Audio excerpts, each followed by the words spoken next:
오늘은 엘리 가문의 심판 예고, 엘리 가문의 심판 예고이라는 제목으로 말씀을 상고합니다. 이미 앞에서 엘리 대제사장과 그 아들들이 하나님 앞에 저주를 받았습니다. 그래서 그 저주가 이제 앞으로 심판으로 이어질 거다라는 것을 말씀하고 있어요. 이 하나님이 주시는 벌은 징계가 있고 심판이 있어요. 이 징계는 혼을 내고 다시 쓰시는 거고, 심판은 아예 끊어버리는 거예요. 그렇기 때문에 하나님이 얼만큼 이 엘리 집안에 대해서 분노하셨는가를 알 수가 있어요. 그래서 그들의 이제 후대 자손들이 어떻게 심판당할 건가, 그들 당사자들을 어떻게 징계당할 건가를 아예 자세하게 말씀했고, 그 예언은 그대로 적중해서 마치 형사들이 그냥 찾아다니고 끝까지 추적해가지고 벌 줄 사람 벌 주듯이 하나님이 그렇게 역사 속에서 훑어요. 그 집안을 훑어서 이제 솔로몬 시대에 그냥 완전히 끝을 내버려요. 그러니까 우리는 하나님의 말씀을 이렇게 읽을 때 그냥 대충 읽으면 안 돼요. 하나님의 의도를 보여주시는 것을 우리가 이렇게 자세하게 읽어서 이렇게 예언을 하셨다 그러면 그 예언은 어떻게 이루어졌나를 봐야 돼요. 그냥 앞에 얘기만 그냥 읽어보고 말면 하나님 말씀이 이게 하나님 말씀이다라고 안 믿어지거든요. 그냥 저 엄포를 놓으셨나 보다. 그런데 하나님은 엄포가 아니에요. 이렇게 한마디 한마디 하시는 것이 나중에 많은 역사가 흐른 후에 하나씩 이루어질 때 무섭잖아요. 그게 심판이라는 거예요. 지금 인류의 마지막 심판을 많은 성경에 예언을 해놨잖아요. 우리는 지금 종말 중에 종말에 살고 있어요. 모든 게 다 그 징표가 다 지금 이루어졌어요. 그러면 언제 심판이 와도 그대로 이루어질 그 타이밍이 왔는데도 사람들은 설마 그러랴 안 믿잖아요.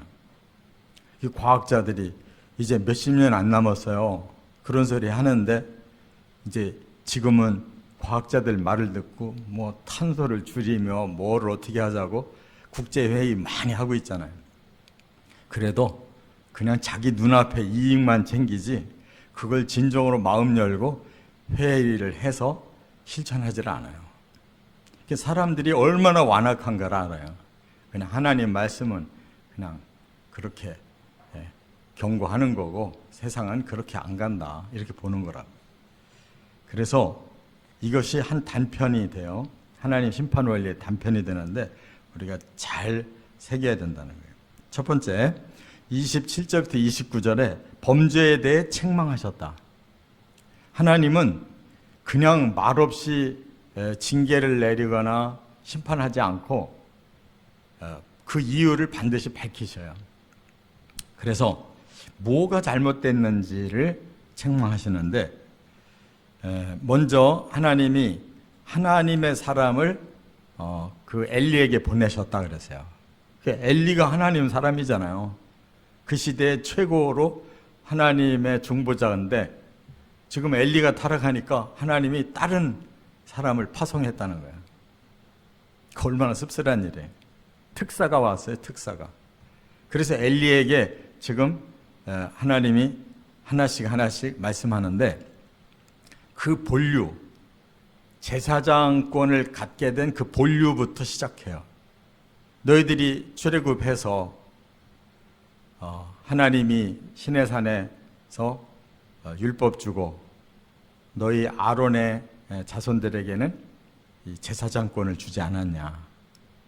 그걸 먼저 확인하셔요. 그래서 너희만 유일하게 에봇을 입고 하나님의 그 전에서 일을 하게 됐고, 그래서 가장 영광스러운 일, 이것을 영원히 너희 자손에게 맡기리라 이렇게 하시지 않았냐.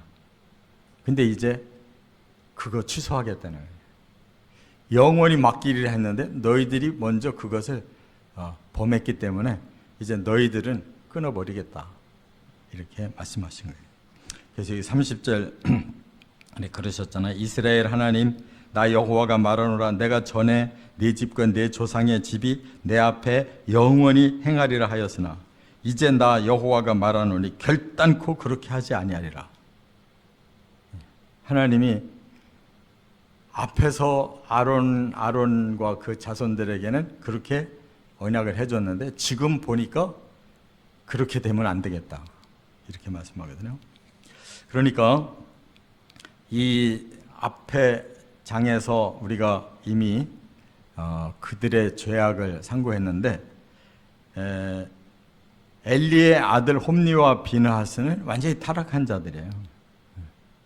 그래서 뭐 자기들이 그냥 고기 먹고 싶으면 뭐 재물이고 뭐고 가리지 않고, 그리고 또 백성들 목까지도 다 뺏어서 먹고, 제사드리기 전인데 생고기를 뺏어가고, 회막에서 봉사하는 섬기미들을 겁탈하고, 이건 뭐 도저히 하나님이 용서할 수가 없는 완전히 타락한 자들이에요.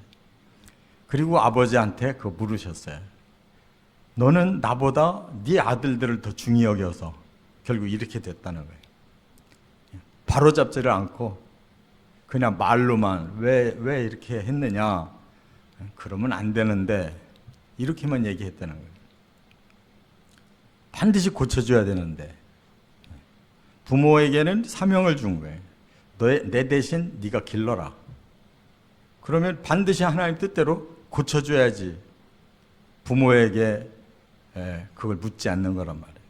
최대한 했는데 안 된다면 할 수 없지만, 아버지가 그 사명을 제대로 감당 못 해가지고 자식이 타락할 뿐만 아니라 이 제사장권이 날아가게 되고 이스라엘 백성에게 큰 후유증을 끼쳤다는 거예요. 그래서 반드시 이것을 시행하겠다고 이렇게 확실하게 다시 책망을 하셨어요. 그때 해야 될 일이 뭐냐? 회개가 나와야 되는 거예요. 근데 이 집은 회개가 없어요. 엘리도 회개했단 말이 없고 자식들도 회개했단 말이 없어요. 그러니까 영이 타락한 집은 할 수 없어요. 두 번째, 30절부터 34절 그리고 마지막 36절에 보면 범죄에 대한 징계를 예고했어요. 징계와 심판이 다르다고 그랬어요. 징계는 당대에 오는 거예요. 심판은 후대에 끝이 오는 거고. 그래서 이제 아론에게 약속했던 거 아까 철회한다고 하셨고, 그리고 제사장의 사역을 끊어버리겠다 하셨어요. 그래서 너희 집안에는 앞으로 노인이 없을 것이다 그랬어요. 그 말은 뭐예요? 젊어서 다 죽는다는 거예요. 그래서 환난을 주고 눈을 흐리게 하고 마음을 슬프게 하겠다. 이게 아주 눈에 보이게 이제 징계가 온다는 거예요. 그래서 출산되는 모든 자들이 젊어서 죽게 하겠다. 이건 당대에 다 이루어진 거예요. 그래서 홈니와 비느하스가 한날에 죽을 것이다 그랬는데 그게 표징이 될 거다 그래요. 그것이 이제 시작이다. 징계의 시작이다. 그래서 4장으로 넘어가면 홈니와 비느하스가 전쟁에 나가요. 그런데 법궤를 가지고 나갔다가 거기서 아주 진멸당할 때 죽어요. 비참하게. 법궤를 왜 자기들 마음대로 전쟁터에 가지고 갔어요? 이게 우상이에요. 설마 하나님의 법궤를 모셨는데 우리가 지겠냐? 하나님이 가만히 계시겠냐? 자기들이 하나님을 이용하려고 한 거예요. 그래서 그들이 비참하게 둘이 똑같이 죽고, 4장에서 그러고 나니까 이 소식이 돌아왔잖아요. 엘리가 의자에 앉아있다 충격받아서 뒤로 넘어져가지고 죽었고, 그 며느리가 출산을 앞두고 있다가 그 소식 듣고 죽었어요. 이렇게 그 당대에 이렇게 그 집안이 몰락해버렸단 말이에요. 그리고 바로 이어서 이제 사울을 왕으로 세우잖아요. 근데 사울이 왕이 돼서 얼마 안 돼가지고 다윗을 보고 질투가 생기는 바람에 정신병이 생겼다고. 그래서 다윗이 이제 창에 자꾸 노출돼가지고 죽게 생겼으니까 도망가면서 이 제사장이 있는 이 노비라는 곳으로, 이제 그 사이에 실로에서 노브로 옮겼어요. 하나님의 성소가 옮겨졌다고요. 엘리 가문을 끊기 위해서. 실로에 있던 것이 노브로 사울 왕 시대가, 그러니까 얼마 안 있어서 사울이 왕이 됐잖아요. 그래서 이제 노비 실로처럼 그렇게 하나님의 성소가 있는데 다윗이 그리로 도망갔다고. 그래서 거기서 진설병 떡을 얻어먹고 또 과거에 자기가 죽인 골리앗의 칼이 거기에 있어서 그거 달라고 그래서 갔는데 거기에 나쁜 놈 하나가 있다가 그 일로 바쳤어요, 사울한테. 그랬더니 그 노베에 있는 제사장들을 70명인가를 다 죽여버렸다. 그게 이 사람들 자손들이란 말이에요. 그 집안이란 말이에요. 그러니까 엘리부터 또 홈느와 비느하스부터 며느리부터 그 집안들을 완전히 싹쓸이 해버렸잖아요. 얼마나 무서운 일이에요. 그래서 성경에 신명기 28장에 보면 축복과 저주를 말씀할 때 축복은 1000대까지 주겠다고 하셨는데 범죄는 3, 4대까지 죄를 묻겠다고 그러셨어요. 그게 은혜인데 당하는 3, 4대까지는 조상 잘못 만나가지고 벌 받는 거예요. 그것이 바로 징계라는 겁니다. 이렇게 그냥 그 시대에 다 전멸돼 버렸어요. 끝으로 세 번째가 있는데 범죄한 제사장 가문의 교체를 예고하셨어요. 그게 이제 심판이에요. 이 범죄한 제사장 가문을 다른 가문으로 바꾸겠다는 거예요. 그러면 그게 어떻게 된 일이냐? 본래 아론의 그 자식이 넷이에요. 그런데 첫 번 제사에 두 아들이 잘못된 불을 가지고 들어갔다가 죽어서 나왔어요. 그리고 이제 셋째 아들, 넷째 아들인데 엘르아살이 셋째고 이다말이 넷째인데 지금 초기에는 이 넷째 아들의 자손들이 그 제사장권을 이제 주도했어요. 그래서 바로 엘리가 그 이다말의 자손으로서 이제 주도권을 가진 대제사장 집안이란 말이에요. 근데 이 집안이 망해가지고 아예 이제 끝이 나고 셋째 아들 엘르아살의 집안으로 대제사장권이 옮겨가요. 그 사건이 이제 두 번이나 나오게 되는데 아까도 말씀드린 것처럼 사울에 의해서 노베서 집단 그 집안이 싹쓸이 될 뿐만 아니라 남은 자손은 그 뒤에 열왕기상 2장에 가보면 솔로몬이 왕이 돼야 되는데 그 형 아도니아가 가로채가지고 지가 먼저 왕이라고 선언을 해요. 다윗이 죽어가다가 그 소리를 듣고 하나님 뜻 아니다, 솔로몬이 왕이 돼야 된다 하고 말을 하니까 아도니아가 이제 항복을 했는데 솔로몬이 왕이 되고 나서 형을 죽여요. 그때 그 아도니아 그 형 쪽을 따랐던 사람들이 이 자손들인데 그때 싹쓸이 해버린 거예요. 솔로몬이 왕 되면서 넷째 집안 끊어버리고 셋째 엘르아살 집안에 사독이라는 사람을 대제사장으로 세우면서 그 후로 사독의 가문이 이어갔다고. 솔로몬 때 완전히 끊어져 버렸어요. 그게 무섭잖아요. 이게 역사예요. 그러니까 하나님이 아론의 네 아들 중에 처음 두 아들 범죄로 죽이고 그 다음에 넷째 자손을 엘리서부터 그냥 역사를 통해서 끝장내시고 그 다음에 셋째 아들의 자손이 지금까지 후손들이 남아있는 거란 말이에요. 그 젊어서 죽으리라는 게 뭐예요? 다 징계로 다 죽는 거예요, 사람들이. 그래서 우리가 성경을 너무 많이 알면 골치가 아픈데 그렇다고 덮어놓을 수는 없잖아요. 저만 알고 여러분들은 골치 아프니까 그냥 넘어가자 하고 덮어주면은 저한테 벌이 다 올 거예요. 경고하라고 남겨놓으신 말씀을 제가 건너뛰면 하나님 안 건너뛰잖아요.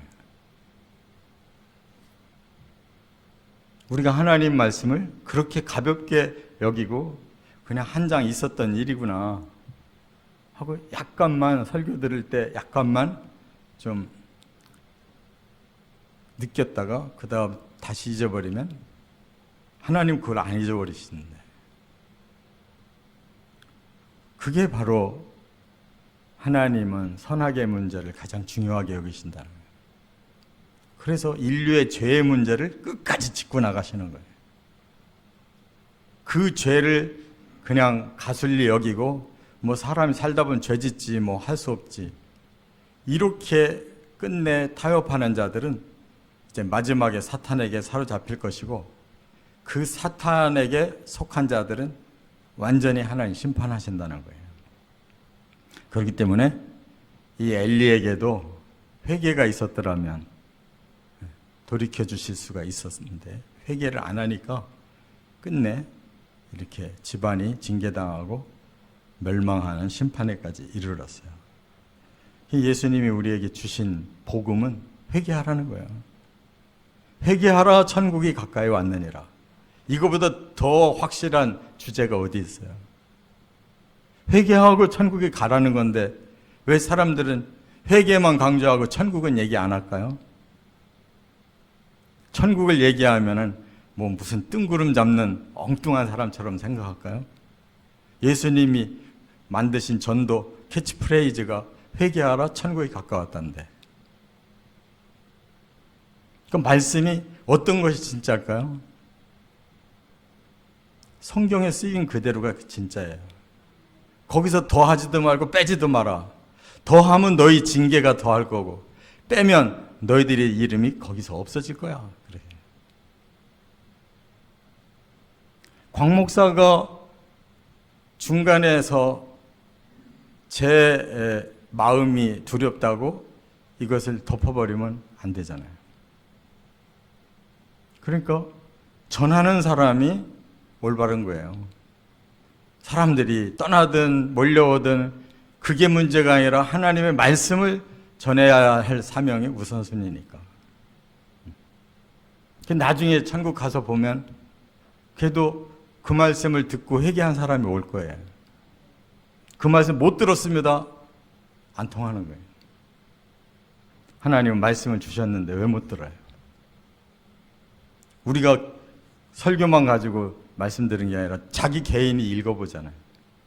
열심히 있는 사람들은 다 여러 가지 성경에 대한 그런 참고서가 많이 있잖아요. 다 우리 책임이에요.